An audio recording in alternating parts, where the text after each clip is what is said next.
our plan. Drop it for me.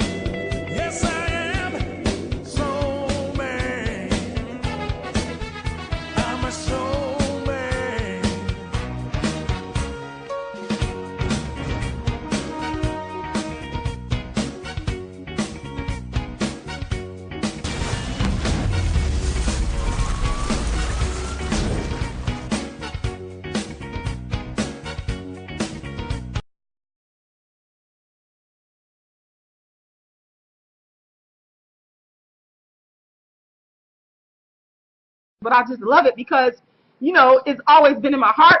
It's always been in my mind, and it's something that I live for. I can't stop doing it.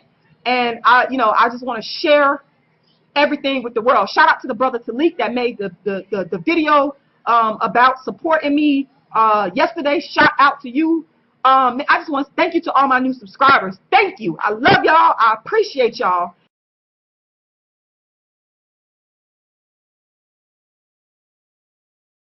By brother Angel Snubnub 7 at the Reality Temple.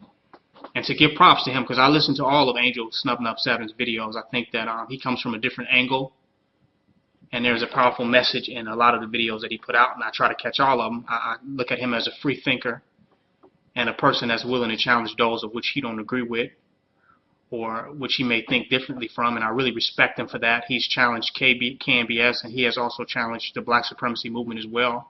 And I have nothing against that, because that which cannot be challenged cannot stand and will not stand and will not survive the test of time. How many challenges we can withstand will determine how long we will be able to stand. I want to start my own. The brother got on my website today and said we need a Pan-African channel. I totally agree. I was working on starting my own video streaming page where you can just load all your videos up there. No time, no censorship. Because if you notice on my website now, it's limited to 100 megabytes. Due to the servers, due to the carrier, the videos can only be no more than 100 megabytes. I'm tired of YouTube. Too many times they're destroying our pages. They don't want to see this movement grow on YouTube.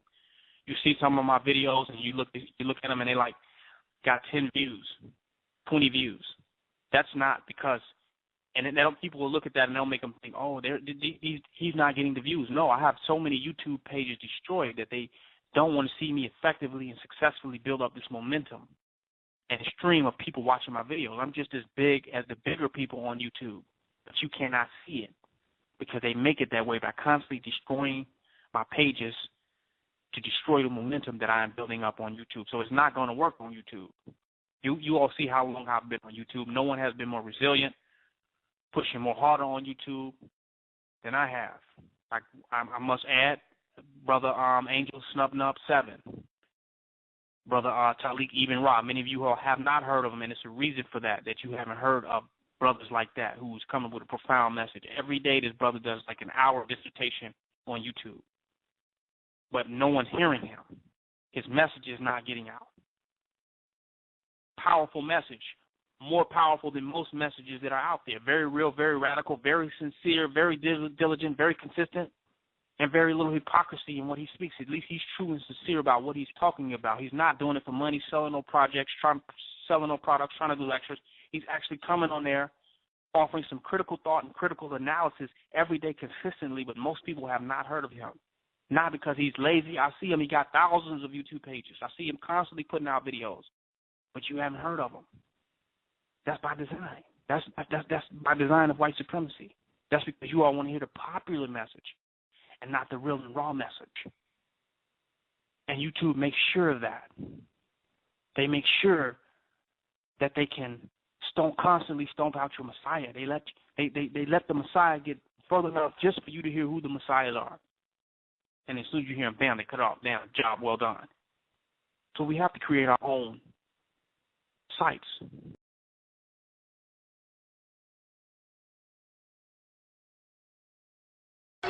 things that make you go, you know, these aren't jokes, these are thoughts, these are things that make you say, this may seem terrible, but oh my God, I didn't know you were black.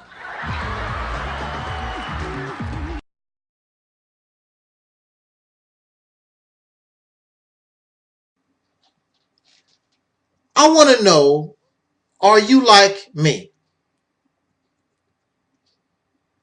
I get so sick. I'm sick and tired of being sick and tired, like our sister Fannie Lou Hamer used to say.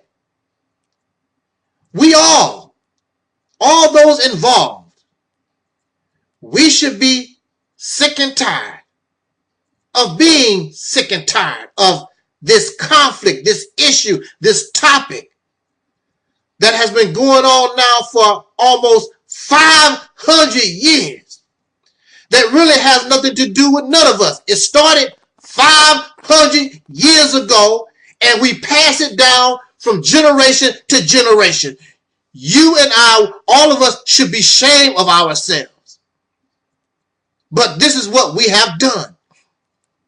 For whatever reason, we've passed this down. This conflict between Caucasian people, I always say pink people, Caucasian pink people. I don't like saying white, so if you want to get angry at me because I say Caucasian or pink, well, I'm sorry. Well, I guess that's part of the issue, right? This is the reason why we can't get along, because I call Caucasian people or white people pink. I also don't like the word black. I don't like the word Negro, colored, and all that kind of stuff. I don't like that either.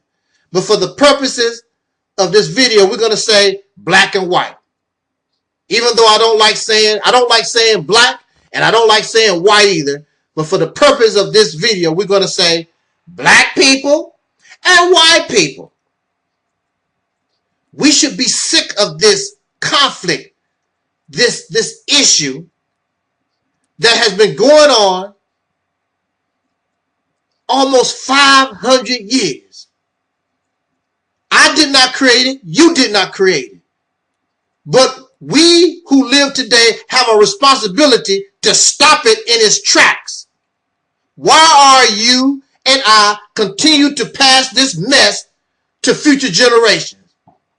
There are many other issues our young people, in fact, we were younger at one time. There's many things that we could be talking about and dealing with besides this bull crap.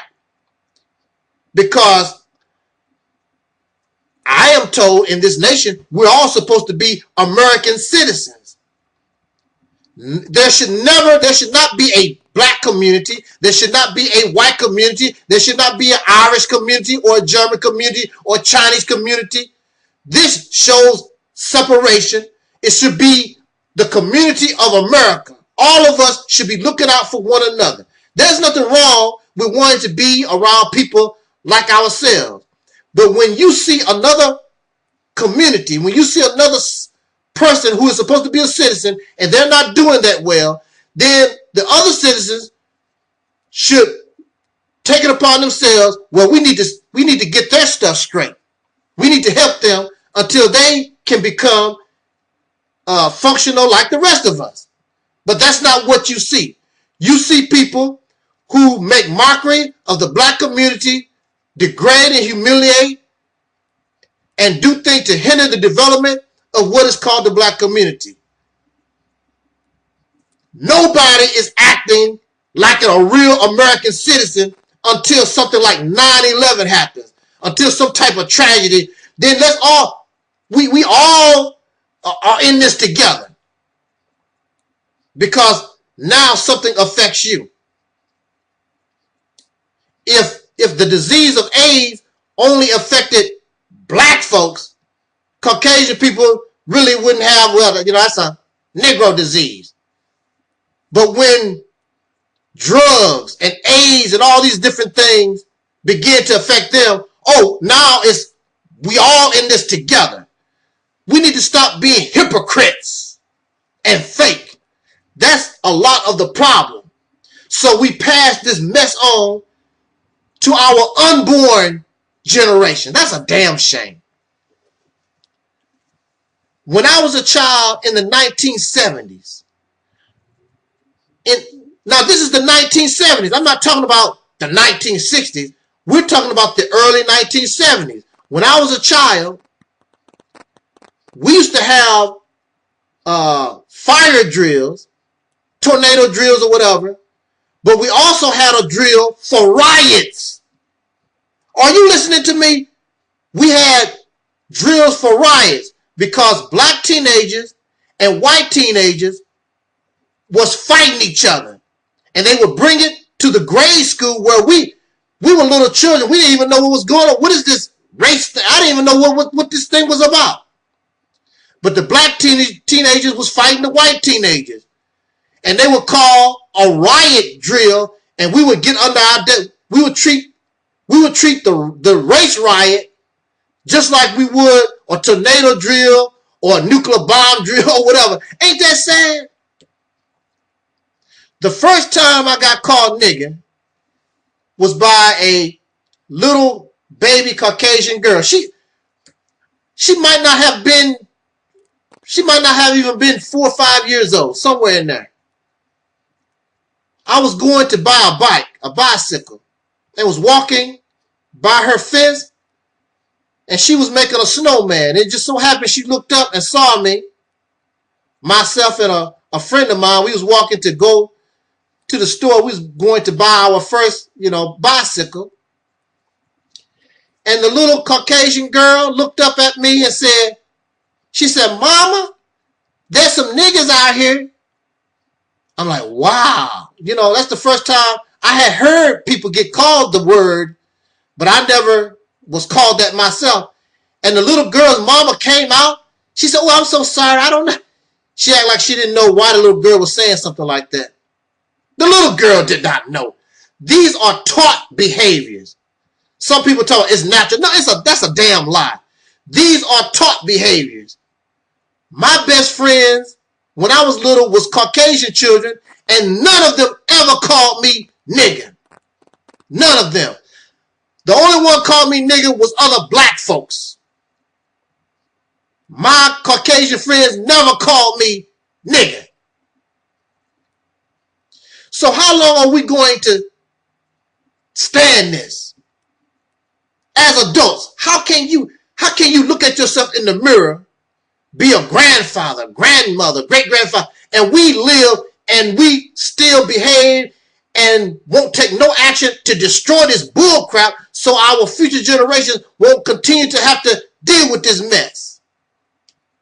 So since that time, when I was a little boy, I had to deal with this crap.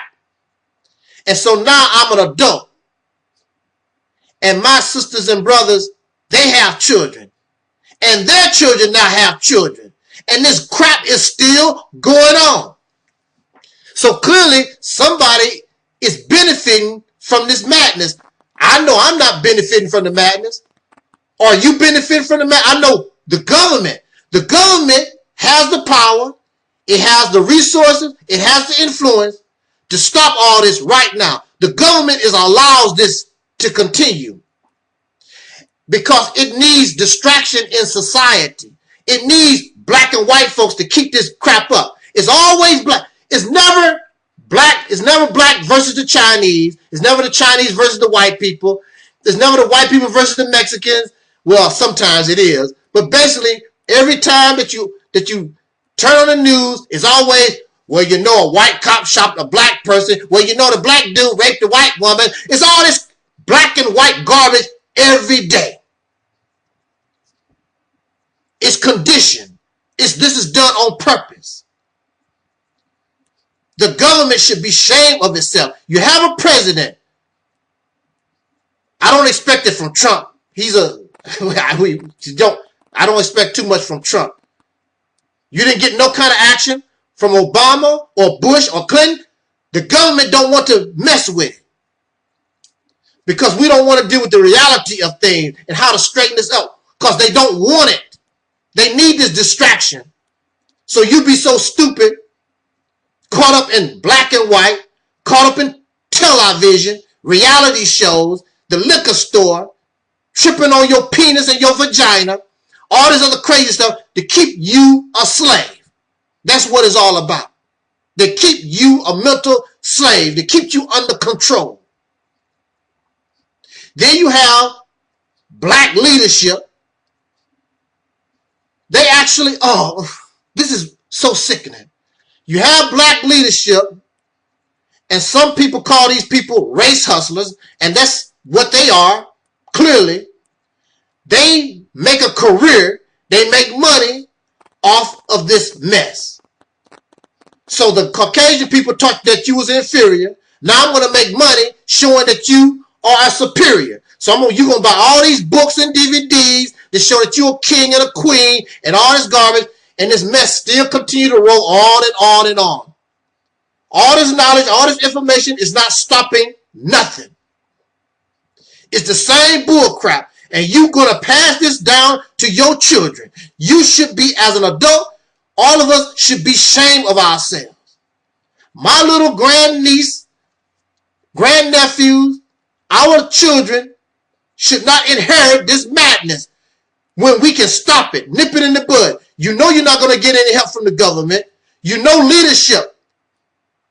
And these preachers and these race hustlers, they're not interested because that's how they making their money off of this garbage.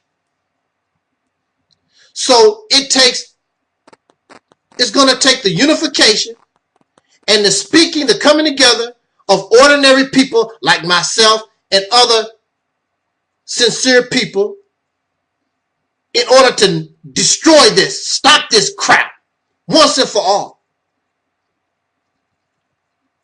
It's a benefit. If we're going to live in this nation, it can only be a benefit. It is not a detriment. But we can't deal with this unless we get real. And that's the problem. So many of us are fake. Many of us, especially Caucasian people, come on, let's get real. Because I've heard it come from your mouth. Some of you actually admit it. You actually like having the advantage of your skin color in this nation. You actually like it. So I mean, see, that's just tell the truth about it. I actually like it. But is this for yourself? Is it worth your handing this down to your children? Your children being called devils and greedy and racist and murderers? I mean, come on. Is it really worth it? Even yourself. Oh, the white man is a devil. He's Satan in person. He's a murderer. He's the greatest murderer on the earth. The greatest liar. That makes you feel good? Just because you can drive a pretty car and you can control certain people and whatever, it's worth 500 years of this madness. All these unnecessary black deaths, even unnecessary Caucasian deaths. Y'all don't care. I don't get it. How was I born among folks like this? I don't get it. I don't get it. You are adults and don't want to do nothing. Just sit on your ass, waiting on the government, some spook, something gonna change things. That's not how things work. Men created this problem, and the reason why it's the way it is because men allowed it and fed it to become what it is.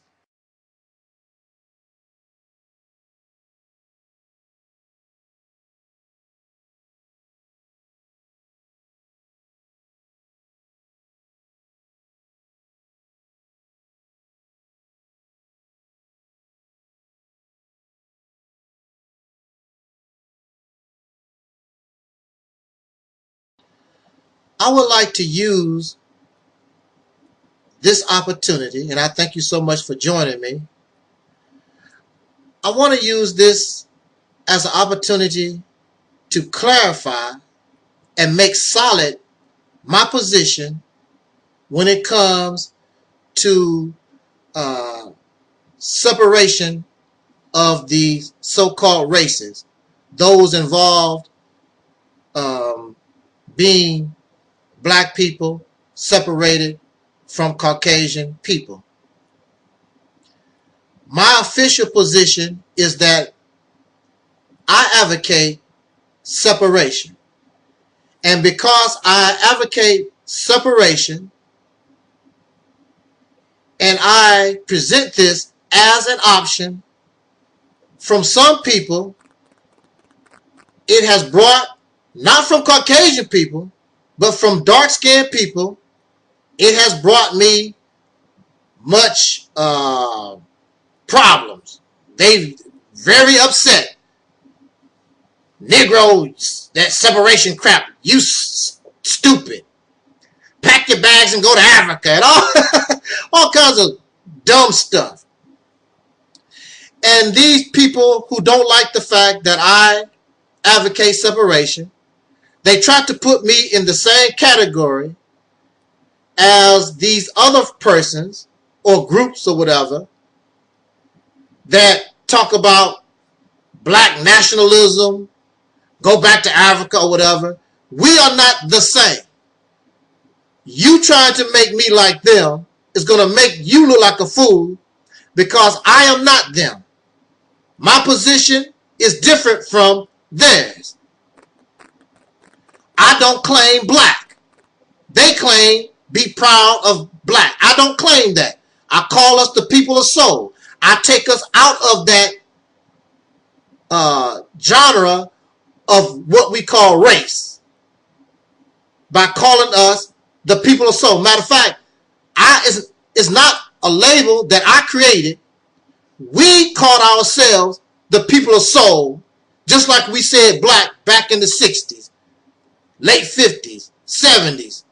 We called ourselves soul people. And that's a good thing because it takes us up out of that black and even African stuff.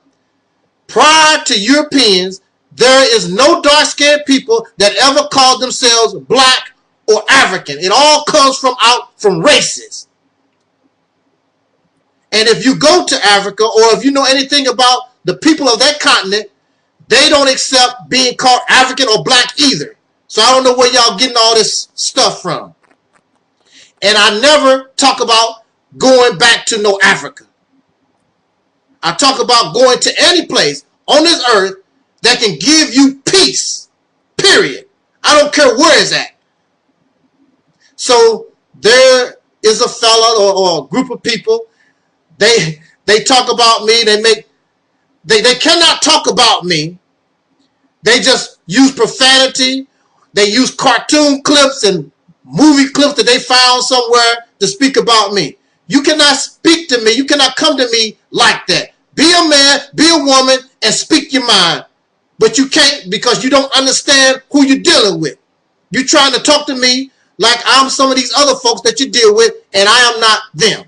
So now I'm going to just clarify and make solid, and you can go from there if you want to, but I'm pretty sure that my position is a wise and very good position on this particular topic.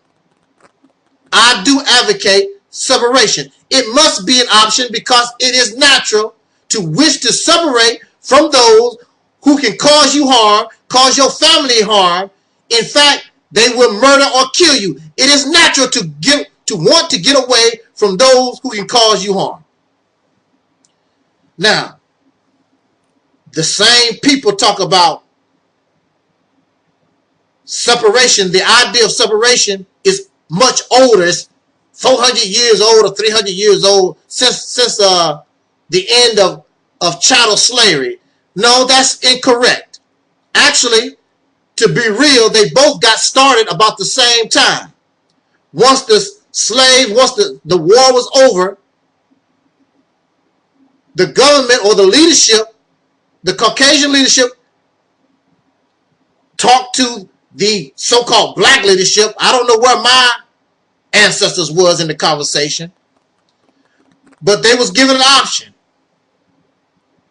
There was a group that would give land to free blacks and free slaves in Africa, or you can stay here. But the Caucasian people, I believe it was Abraham Lincoln, told if you stay here, told these people, if you stay here, you're going to have big time problems because you will never be equal to the white man. And that is still really the message that resonates right now to this day. You are never going to be equal, and they are not going to allow a slave to control and be equal to the people who once had you in bondage. It's not going to happen. So what happened was, you had a group of our ancestors who decided to take them up on the offer of separation, and they established the country we know now of as Liberia.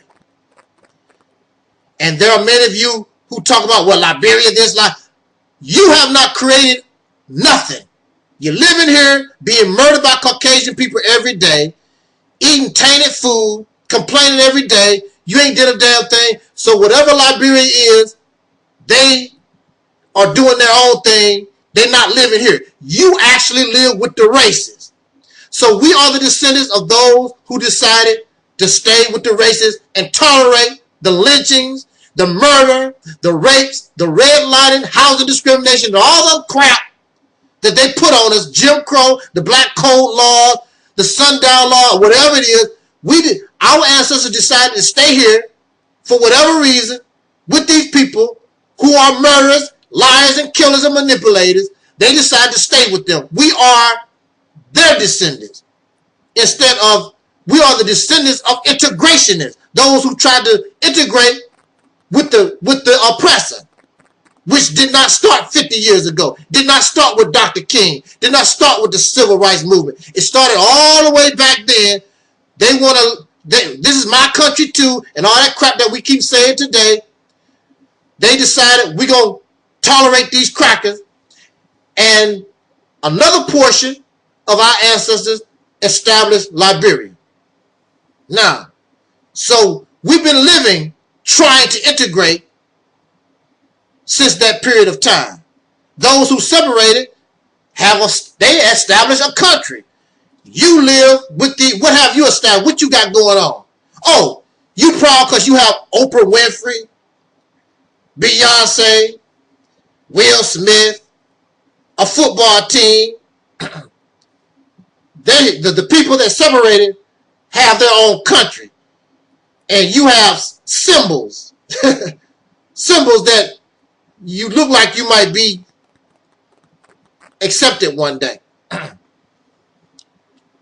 Separation should be an option right now. But I understand where you're coming from. Listen to this. Listen very carefully. I understand how you feel. We all in this together. Well, first of all, we was put in this together by force. I did not ask to be together with these people, nor did you. This is a forced relationship. And I don't want to be with those who don't want to be with me. But that's what we've been trying to do since the end of the Civil War. But I understand how we feel in this nation. We feel because we've been here for so long.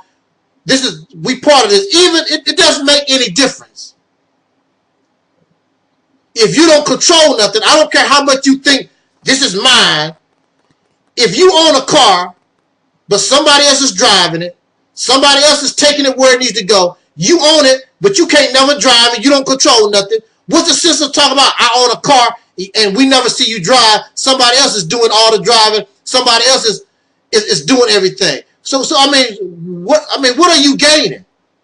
But then you have the nerve to make mockery of the other guy who decided, I don't want no part of that. His car ain't fancy, whatever, but this is my car. I'm driving my own car. You still talk about you owning a car, but don't run nothing.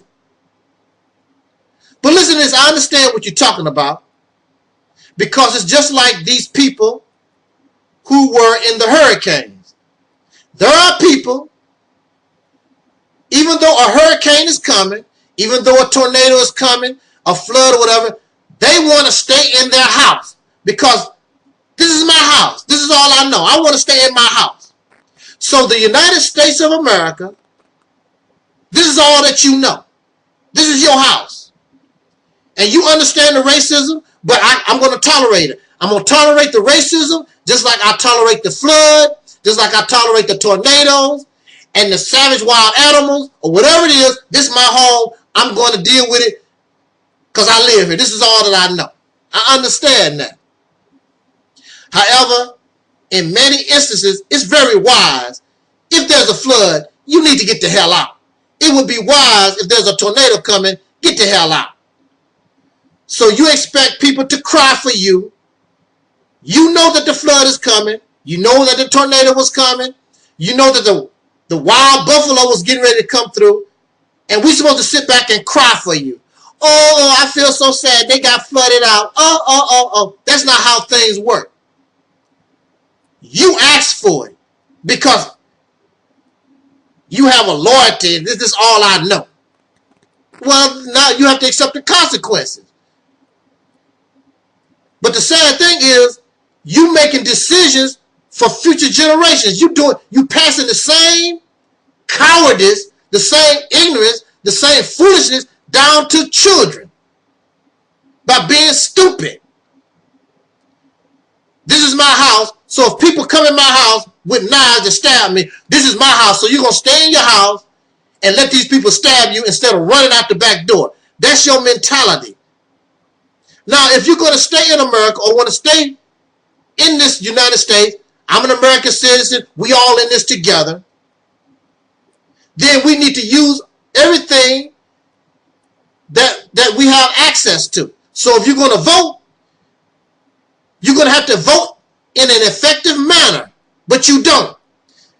This group is a Republican, this group is an independent, this one is this and this one is that. Y'all don't vote as a unified force. You don't do nothing unified. So if all of us are doing this, if you're all in this together, then why are all of you doing this together? This group is doing that over here. This group is over here doing that and blah, blah, blah. The same can also be said about separation. It makes no sense to separate if you're gonna go over here and do this and I'm going to go over here and do that. We all have to have the same mentality, the same mindset. You need unification, whether you stay and try to integrate, continue to integrate with America, or even if you want to separate, this thing called unity, you must establish.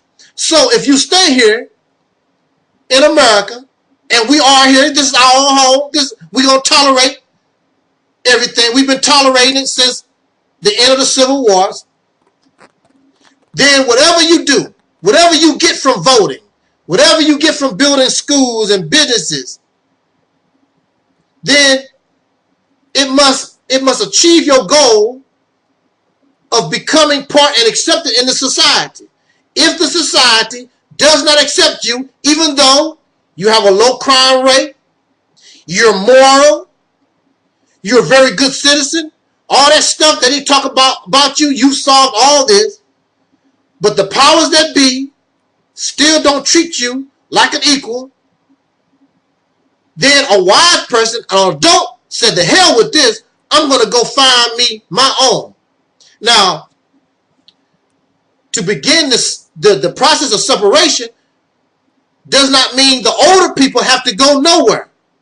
But because you establish businesses and schools, and now you have economic power, you can send your economic power anywhere on the planet that you want to. Send your children, send scouts out, and find a place that's applicable for you to build your own new reality, where you can not only talk about Liberia, but you can show Liberia how it's done. Since Liberia did not do it right, then you show Liberia how it's done. And all the old heads, y'all can stay right here and protect your assets in America, but send your children out of this hell. That is what the Europeans, the first Europeans that was claiming religious persecution, that's what they done. They did not want their children to live wherever they're, excuse me, throat getting dry,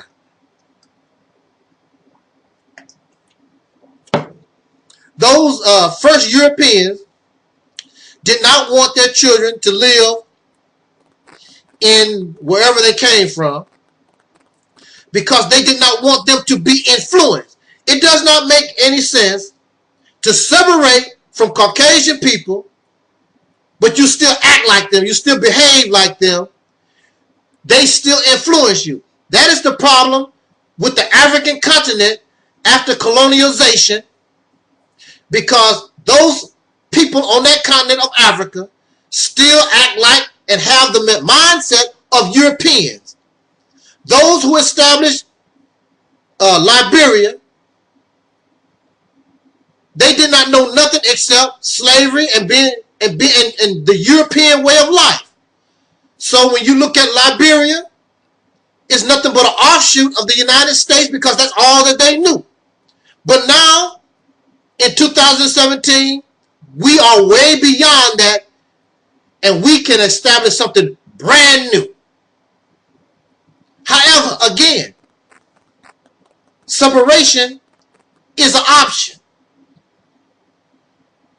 Violence is an option to protect what you build. It makes no sense to have businesses and schools and all these things like our ancestors established in Tulsa, Oklahoma, and Rosewood or whatever, just so some suckers, even the government, can come and destroy whatever we build because they want to. No, no, no. If you want to, there's going to be a price to pay. No more Tulsa, Oklahoma. No more Rosewood. When you mess with ours, you bring some ass, it's going to take some ass. You got to bring some ass to get some. It's simple as that. You have to have that mentality. No more we just sitting in the background always crying. Oh, they killed us. Oh, my mama. Oh, my daddy. Oh, my brother, my sister, my cousin. They shot my son. No. You murder us. You attack us for no reason. We're trying to be good citizens and do for ourselves. Then there's got to be a price to pay. So separation, I advocate separation because it's natural. It should be an option. To defend yourself should be an option. No more, no less. You should want to be treated like a human being. And if you must separate, you have the right to go anywhere on this planet. There's no special place for you to be. The only thing that's required is that place be somewhere where you can live at peace and grow to your potential, and people leave you the hell alone. After all this time of hell, don't you think that you deserve some peace in your life?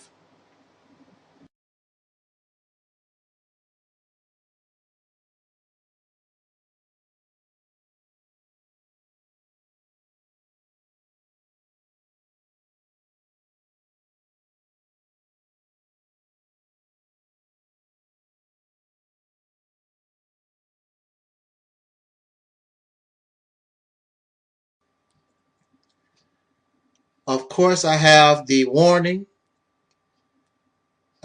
in my little box here. Parental discretion is advised. I want to send this message to my beautiful, wonderful mothers of our nation, of our people, of our reality, soul sisters, the women, dark-skinned women of this nation. In fact, really, this is a message to all females around this earth, because all of you are in the same predicament, the same type of predicament that dark-skinned people find themselves under racism. You find the same problem in what many, I believe it is called, sexism or oppression, discrimination of one gender against another, in this case, male oppression against female. And this is not something that occurs in the United States, but this is a worldwide, just like racism, it is worldwide. And I want to just be raw. I don't want to be censored in my speech. I want to use words that are used, words that I don't use, but in this case, I must use them in order to get this point across. Maybe I don't have to, but I really prefer that it must be done. Let's stop playing games and political correctness and all this foolishness. And just like Soul Sister Gladys Knight sung in her song, let's get down to the real nitty-gritty. I want to begin our talk by bringing to us an example of our soul sister, Janet Jackson, the baby sister of our beloved brother, Michael, who is no longer among us. May he, as they always say, rest in peace, the king of pop. Now, Janet Jackson just was divorced, and her brother, Randy, revealed a few things about why the marriage did not work. Let me tell y'all something. Women, sisters, females, come on now. Let's get real about this. I'm going to bring this to you, and I am a man telling you this. First of all, men, not only in the United States, but all over the earth, we have been conditioned. And I don't care how we smile in your face. I don't care if we are a gentleman. Matter of fact, the singer Neo, he had a song out not too long ago, an album, The Year of the Gentleman. Him and Jamie Foxx teamed together and was talking about how they love independent women. And men did not like those songs. They don't care nothing about being a gentleman to women. At least that was something that men used to do. But now they use, well, feminism, equal rights. I don't want to pull out a chair for you. I don't want to be kind to you. I want to treat you like I would do a man. Since that's the way you want it, we all equal and everything. They over-exaggerate what you want. You just want it to be treated equal as far as certain things as jobs or whatever. That does not take away from you being a woman. But we have to understand, and you must understand, the mentality of men who have been conditioned to see you as a slave. Conditioned to see you as an inferior. Conditioned to view you as a piece of property. That's why they act and behave the way that they do. So you have somebody like Janet Jackson. Janet Jackson is a megastar. She is known all over this planet. Janet Jackson, not only as the baby sister of Michael, but she's Janet. She's a superstar in her own right. But it makes no difference in the world of men, because the world of men control all this, including the superstardom of Janet Jackson or any woman on this planet. Without men, you could not be a superstar. Men run and control and influence this whole earth. Women don't have it like that. Now, to the ordinary fella like myself, I would not have an opportunity. I couldn't even get a chance to rap with somebody like Janet Jackson. She would not probably give me the time of day. However, her husband, this big shot guy with all this money, she is attracted to that because of his money. She wants somebody on her level. She's a superstar entertainer, and this fella, some Muslim rich guy, has far more millions of dollars than she have, and she's attracted to that type of thing. Go ahead, Janet. But you make a serious mistake, because you're still not taking in consideration the mentality of men wherever you find them on this planet, even from the primitive tribes all the way to so-called civilized men. We have been conditioned to look at women in a certain way. So, now this is the kicker. Now watch this. So, many of you believe that Janet Jackson got it going on because she divorced her rich husband and she won a $500 million lawsuit, divorce settlement or whatever. To the ordinary person, that's why, like, wow, Janet got it going on. $500 million in divorce. And you know, she just had that fella's baby and whatever. That don't mean nothing to him. Janet Jackson don't mean nothing to him. He has enough money. He has enough power where he can play around with somebody like Janet Jackson, just like you would do any other lowly woman out in the street. Janet Jackson is just a female. She don't mean nothing in the eyes of men. She don't mean nothing. Randy Jackson said one of the problems in the marriage was that he was abusive. Janet Jackson decided to marry a Muslim, a man that's supposed to be a Muslim who believe in Allah, Islam. Islam is one of the most oppressive religions on the planet against women. So it's not no shock that Janet, who would probably say and be proud that she's an independent soul sister, she's going to have a problem with this guy who his religion teaches him that a woman is an inferior, a woman is his slave. So there's going to be problems anyway. But during the courting process, because I'm going to pull this hoe. That's right. I'm going to pull this hoe. That's what it's about. I'm going to show you I can get any hoe I want. Janet Jackson, as far as men is concerned, she ain't nothing but a hoe. She ain't nothing but a bitch. That's all. She's a high-class bitch. But see, I'm a man on such a high level, I can play with Janet like that. And that's exactly what happened. I don't care. Now, Janet Jackson, she has been married 3 times. That's wonderful. She looks good in the eyes of God. But Janet Jackson also is a fornicator.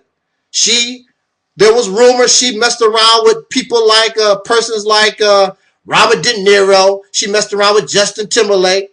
She messed around with her best friend, Jermaine Dupri. She was not a married woman. So as far as men is concerned, and they look at Janet Jackson, she's a hoe. Janet Jackson is a bitch. And that's how this guy who has the money to do it, Janet ain't nothing but a high-class hoe, a high-class bitch. I'm going to make a housewife out of her. But it didn't work because Janet was rebellious. So now I need to get rid of this hoe. I'm going to find somebody else. That's the reality of it, y'all. And you may not believe this. You think, and many of you women believe, because, well, I'm married. I've been married to the same man for 25 years. I've been married to the same man 50 years. As soon as something goes wrong with your marriage, because I'm telling you, men have been conditioned to look at you as property, as a damn slave, as a servant. As soon as this fella, your husband, you've been married 25 years, 50 years, whatever. As soon as this guy gets angry, because it's a conditioning of the mind with men, he gonna call you that hoe. I don't see how I could have been married to that hoe for 50 years. That bitch for 25 years. Married women can be bitches and whores. So nothing saves you. So when somebody like Tommy Sotomayor tries to make a difference between this woman and that woman, there is no difference. There is no difference in women. Let me tell y'all. Oh, wow. Let me tell you the reality of it. Because men have this mentality. I don't care if you are his mama. I don't care if you are his daughter. The daughter is a hoe and a bitch, and so is my wife and my daughter. They don't care because the only thing it is about the supremacy of manhood. This is the mentality. Whether it's said outright or you will see it in their actions. Women are inferior to manhood. That's just the bottom line. That's how men have been conditioned. And you see that. And most of the time, religious belief systems drive that home. I don't care how they smile. I don't care what they do. You will see it in the action when it's all said and done. You will see that women are nothing but servants. I remember back in the 70s. Now look, back in the 70s when I was a child. Back in the 70s, I heard young boys. Where did they get this from? I never thought like this because I was raised around women. I could not ever call my sisters a hoe and a bitch and my mother. I was raised around women. I love being around females. But you had those young boys raised by their fathers, raised by the influence of these men. I heard these young boys in the 70s, they called the girls that they claim they love my hoe and my bitch. This was in the 70s, and it continues till this day. You can love your wife, and these men would get around their boys. Yeah, that bitch at home. Your wife, your girlfriend. Man, my hoe show be giving me problems. The women that you love is still called hoes and bitches. This is passed down from generation to generation, from these older men to these boys. Because that's how it has been all over the earth, all over the world. This is the condition of men. And the females must understand this, and you must put yourself in a position. You're going to have to fight and stand up again and stop playing games. You still want to sleep around and have babies with men around the earth with this mentality.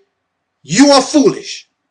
It is better for the human race to go extinct than you lay down with men all over the earth, not only in the United States, all over the earth that have this mentality, directly or indirectly. They will show you. When we get angry, when these men get angry, watch how they treat you. That hoe, that bitch, that bed wench. All the names start. But as long as you are a good slave, it's all good. Know your place. Just like the racists tell the Negro, the African Americaners, the color, just know your place. That's what it's about. Women is property. You will hear men say, that's my bitch. And when men say, that's my woman, that's mine, that's my wife, they really mean it. So when the relationship goes wrong, nobody else can have you because you belong to him. So he will murder you because nobody else can have you because you are his property, and actually he has the right. And at one time, a man, and in some countries right now, a man could murder his wife for whatever reason and get away with it because you are property. The next to a slave is being a woman on this planet when the planet is dominated and have crazy, insane men in control. Even in the Christian marriage oath, it used to say to honor the man and to serve. You are inferior. You are to serve. You are to honor your slave master, which is the male. In places like China, the male baby is special. And nobody gives a rat about the females. Even to the point, you could go to China. I was told this. I'm not for sure, but I was told this, and I think I saw some articles about it on television where they was talking about that female babies in China have no value. You can actually find them on the garbage dump. They would a woman would have a female baby and just throw it out in a field somewhere. Who gives a damn? It's all about the special. It's all about the male. You will hear men talk about, I love my daughter, but it's always the son. I got to have a son. It's all about the son. But it's the women who are the mothers, the life givers. But when you're dealing with sick manhood,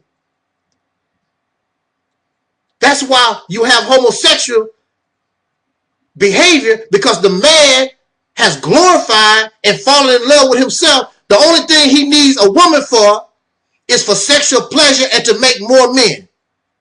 You are a slave. You are property. You don't mean a damn. You are a hoe and a bitch. Even some of the so-called good men, they think the same way. Like I said, the only thing you have to do is make them angry. That hoe, that bitch, that's all she ever was. It'll come out. It'll come out. And it's even gotten to the point that you call yourself, women call themselves, I'm a good hoe. I'm a good bitch. That is a sign of abuse. Just like soul people call themselves nigger. You've been so abused that you take on the attributes and you voluntarily call yourself these degrading, humiliating names that your abuser gives you. So now black folks happily call themselves nigger. And the female calls herself a hoe and a bitch with a smile on your face. I heard Janet Jackson even call other women hoes and bitches. Can't y'all see how sick we have become? Can't you see that there needs to be immediate action to destroy racism and sexism? Deal with this once and for all. You are living, as they say in scripture, living in the valley of the shadow of death. And you do fear evil. And you are affected by that evil. That's why Janet is divorced. And that's why many of you can't get a good man, because you're living in an environment where people are looking for slaves.